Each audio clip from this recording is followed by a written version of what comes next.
નમસ્કાર ખેડૂત મિત્રો, આજે તારીખ 23 જૂન 2024. આજના મહત્વના હવામાન સમાચાર.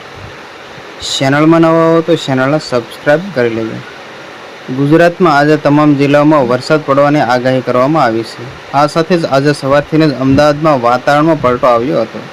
આ સાથે જ 10 વાગ્યા સુધીમાં અડધાથી વધારે જિલ્લાઓમાં વરસાદ પડવાની આગાહી કરવામાં આવી છે. આ સાથે જ છેલ્લા 24 કલાકમાં 78 તાલુકામાં વરસાદ નોંધાયો છે, જેમાં સૌથી વધારે તાપીના કુકરવાડામાં 3 ઇંચ જેટલો વરસાદ નોંધાયો છે.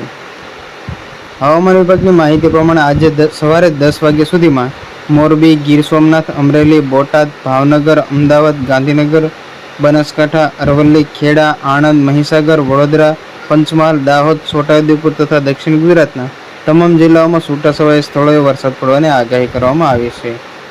તો આ સાથે હવામાન વિભાગની માહિતી પ્રમાણે છેલ્લા 24 કલાકમાં 78 તાલુકામાં વરસાદ નોંધાયો છે, જેમાં સૌથી વધુ તાપીના કુકરવાડામાં 3 ઇંચ જેટલો વરસાદ નોંધાયો છે. જ્યારે તાપીના વ્યારા, વલસાડ, બોડેલી, તાપીના નીરજ, નર્મદા, સાગબારામાં 2 ઇંચથી પણ વધારે વરસાદ નોંધાયો છે. આ સાથે સુરતમાં માંગરોળ, સુરતના મહુવા, સુરત, વાલિયા, નસવાડી, હાલોલ અને ઉમરગામમાં 1 ઇંચથી પણ વધારે વરસાદ નોંધાયો છે.